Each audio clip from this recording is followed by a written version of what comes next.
Dear students, this is Praveen Kumar Agrawal from Management Department. Welcomes you in my today's lecture of Company Law. In today's lecture, we will discuss upon the concept of meeting.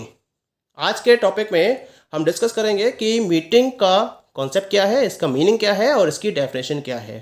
क्योंकि जब हम किसी भी particular company के reference में बात करते हैं तो इसको अपने डिफरेंट टाइप के रिजोल्यूशंस को पास कराने के लिए मीटिंग की ज़रूरत होती है। बिना मीटिंग को फॉलो किए हुए ये किसी भी टाइप के रूल्स एंड रेगुलेशंस को फॉर्म नहीं करती, किसी भी रिजोल्यूशन को पास नहीं कर सकती। तो यहाँ हमें ये स्टडी करना जरूरी है कि मीटिंग का कॉन्सेप्ट क्या होता है। पहले बात करते हैं हम लिटरल सेंस में। मीटिंग का मतलब होता है कमिंग टुगेदर ऑफ टू और मोर पर्सन्स, यानी कि दो या दो से ज़्यादा पर्सन्स का एक साथ इकट्ठा होना, उसे हम मीटिंग का नाम देते हैं। या हम कह सकते हैं a meeting is an assembly of people who come together for lawful purpose और the coming together of at least two persons for any lawful purpose. यानी कुल मिला के दो या दो से ज्यादा लोगों का लॉफुल पर्पज को कंप्लीट करने के लिए एक साथ इकट्ठा होना, इसे हम क्या कहते हैं, इसको हम मीटिंग का नाम देते हैं। एक प्रॉपर डेफिनेशन है इसके रेफरेंस में and this is given by the doctor Sethna. Doctor Sethna ने इसके रिगार्डिंग एक डेफिनेशन प्रोवाइड की है और क्या कहा इन्होंने, a meeting is an association of persons at a particular place and at a particular time for determining a certain specific matter और some matters which may be put before meeting. यानी कि कुल मिला के जो मीटिंग है it is an association of persons का association है किसी पर्टिकुलर प्लेस पर, किसी पर्टिकुलर टाइम पर, किसी पर्टिकुलर स्पेसिफिक मैटर के डिटर्मिनेशन के रिगार्डिंग, जिसको हम मीटिंग के सामने रखते हैं। यानी कि एक प्रॉपर मैटर होता है जिसको हम एजेंडा का नाम देते हैं, उसको के रिगार्डिंग डिस्कशन करने के लिए एक पर्टिकुलर प्लेस और एक पर्टिकुलर टाइम पर जब पर्सन्स का एसोसिएशन होता है तो हम इस पर्टिकुलर एसोसिएशन ऑफ पर्सन्स को मीटिंग का नाम देते हैं। ये कहना था डॉक्टर सेठना का। इसका मतलब ये हुआ कि जो मीटिंग है इट इज अ गैदरिंग और असेंबल ऑफ टू और more persons at a pre decided date, time and place for transacting certain lawful business. यानी कि किसी लॉफुल बिजनेस को कैरी ऑन करने के लिए एक पर्टिकुलर प्री डिसाइडेड डेट पर, टाइम पर और प्लेस पर दो या दो से ज़्यादा पर्सन्स की गैदरिंग या असेंबलिंग को हम मीटिंग का नाम देते हैं। तो this is about the meaning and definition of meeting. अब ये बात आती है मीटिंग के कितने क्लासिफिकेशन हो सकते हैं, कितने टाइप की मीटिंग हो सकती है। तो यहाँ पर मैंने कंपनी की मीटिंग को डिफरेंट पार्ट्स में क्लासीफाई किया है, जिसमें फर्स्ट कैटेगरी है मीटिंग ऑफ मेंबर्स और शेयर होल्डर्स। अगर मैं कंपनी के पॉइंट ऑफ व्यू से बात करूँ, यहाँ पर मीटिंग को प्रॉपर्ली क्लासीफाई करूँ तो इसमें पहली आती है मेंबर्स और शेयर होल्डर्स की मीटिंग, जिसमें सबसे पहली मीटिंग कहलाती है एनुअल जर्नल मीटिंग। यानी कि in each and every year this is the duty of the directors to held a annual general meeting of the company. और इस एनुअल जनरल मीटिंग में ऑलमोस्ट जितने भी पर्टिकुलर पर्सन्स कंपनी के साथ में अटैच्ड होते हैं वो इस मीटिंग को अटेंड करते हैं और जितने भी इंपॉर्टेंट इश्यूज होते हैं इनके रिगार्डिंग डिसीजन को इस टाइप की मीटिंग में फुलफिल किया जाता है। ठीक है। Second one is the extra ordinary general meeting.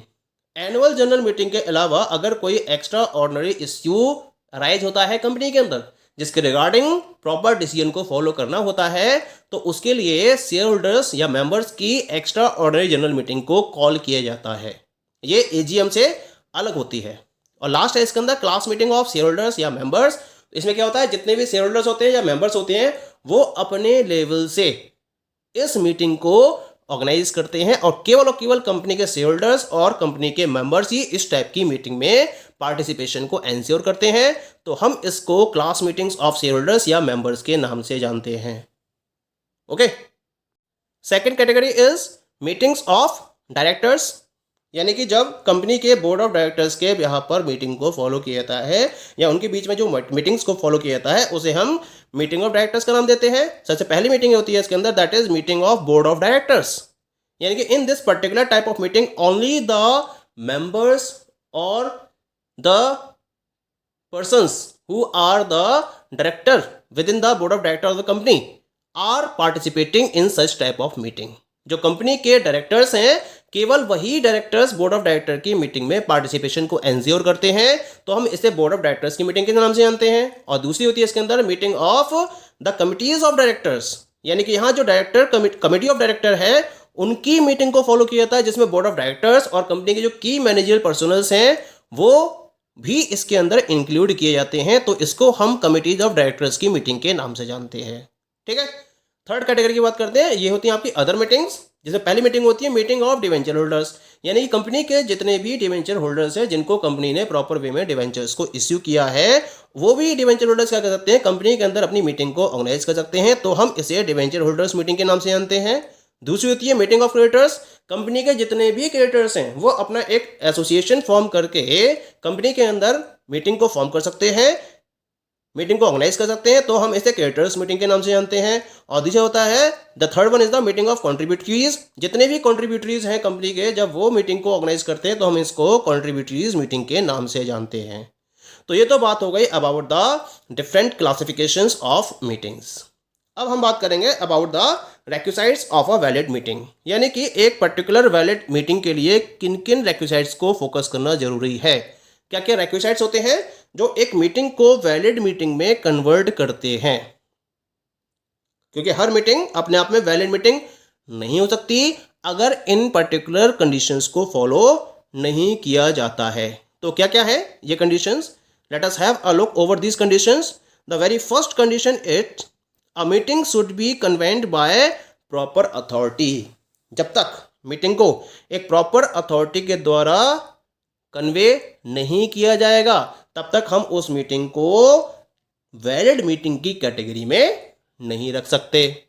Okay, second one, it must be convened by a proper notice served in the prescribed manner on all persons entitled to meeting. जितने भी persons इस meeting को attend करने के लिए entitled हैं उनके पास एक प्रॉपर नोटिस सर्व किया जाना जरूरी है।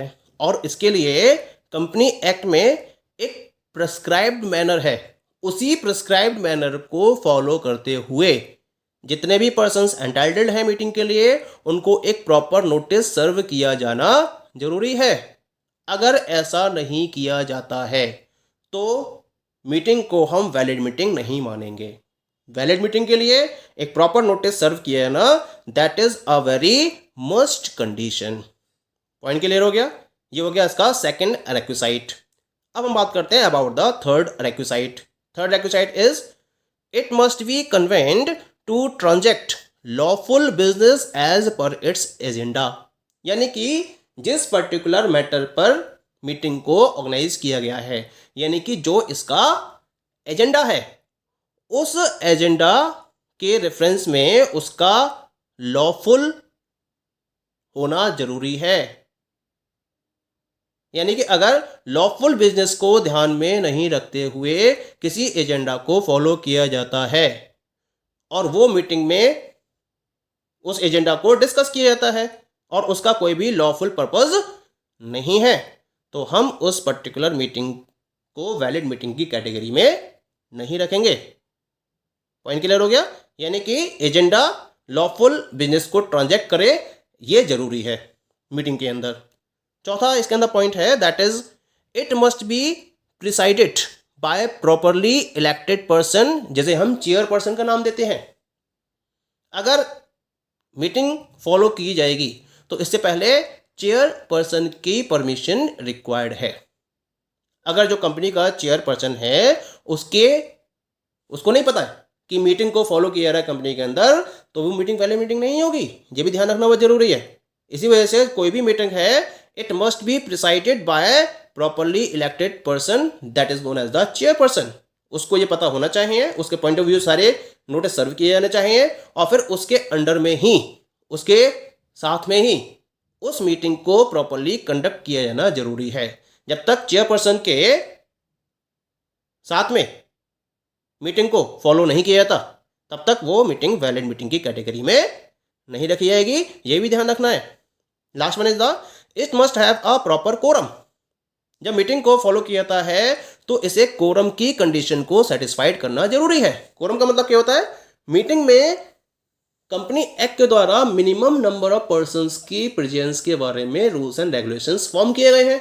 अगर वो minimum number of persons meeting के टाइम पर प्रेजेंट नहीं है, यानी कि कोरम कंप्लीट नहीं हो रहा है, तो वो मीटिंग वैलिड मीटिंग नहीं मानी जाएगी और फिर उसको क्या करा जाएगा, उसको एडजर्न कर दिया जाएगा, पोस्टपोन कर दिया जाएगा और उस पर्टिकुलर टाइम ऑफ पीरियड पर कोरम का प्रेजेंट होना जरूरी है। यानी कि जब तक कोरम की कंडीशन कंप्लीट नहीं होगी तब तक मीटिंग वैलिड मीटिंग में कन्वर्ट नहीं मानी जाएगी। Minimum number of members meeting में प्रेजेंट होना जरूरी है जो कंपनी एक्ट के द्वारा प्रॉपर्ली प्रिस्क्राइब्ड है। ठीक है, next one is the it must be conducted by following lawful procedure. Lawful procedure को ध्यान में रखते हुए मीटिंग को कंडक्ट किए जाना जरूरी है। अगर लॉफुल प्रोसीजर को ध्यान में नहीं रखा गया है और मीटिंग कंडक्ट की जा रही है तो वो भी मीटिंग वैलिड मीटिंग की कैटेगरी में काउंट नहीं की जाएगी, ये भी ध्यान रखना है। ठीक है, और next one is the proper resolution must be passed for transacting business of the meeting. अगर आप बिजनेस मीटिंग यानी कि अगर आप मीटिंग को कंडक्ट कर रहे हो तो उसमें एक प्रॉपर रेजोल्यूशन का पास होना जरूरी है for transacting business of the meeting. Meeting के बिजनेस को प्रॉपरली ट्रांजैक्ट करने के लिए ये जरूरी है कि उसके अंदर आप एक रेजोल्यूशन को पास करो। अगर आप बिना किसी रेजोल्यूशन को पास किए हुए मीटिंग को ऑर्गेनाइज कर रहे हो तो वो मीटिंग भी वैलिड मीटिंग नहीं है। यानी कि पर्पज उसका कैसा होना चाहिए, लॉफुल, और उस लॉफुल पर्पज में भी आपका एक रेजोल्यूशन प्रेजेंट होना चाहिए और वो रेजोल्यूशन उस मीटिंग में पास होना चाहिए। अगर वो रेजोल्यूशन बिना किसी रेजोल्यूशन को पास किए हुए मीटिंग कंडक्ट कर दी जाती है तो वो भी वैलिड मीटिंग की कैटेगरी में इंक्लूड नहीं की जाएगी, ये भी ध्यान रखना है आपको। क्लियर। और लास्ट पॉइंट की बात करते हैं इसके अंदर, that is the minutes of the meeting proceedings must be properly recorded. यानी कि मीटिंग के रिगार्डिंग जो भी प्रोसीजर फॉलो किया जा रहा है उसके लिए मिनट्स को फॉलो किया गया है, वो मिनट्स प्रॉपरली रिकॉर्ड होने जरूरी है। मीटिंग के मिनट्स होते हैं, ठीक है, क्या होता है मिनट्स का कॉन्सेप्ट ये हम आगे डिस्कस करेंगे, लेकिन जो मीटिंग के मिनट्स हैं मीटिंग की प्रोसीडिंग के टाइम पर उन्हें प्रॉपर मीटिंग जो मिनट बुक होती है कंपनी की उस मिनट बुक में रिकॉर्ड करना कंपल्सरी होता है। And this is the duty of the chairperson और the secretary of the company कि वो कंपनी की मिनट बुक में कंपनी की मीटिंग की प्रोसीडिंग को नोट करे। This is the duty of the chairperson और the secretary of the company. Okay, so these are the requisites of a valid meeting. Okay, thank you.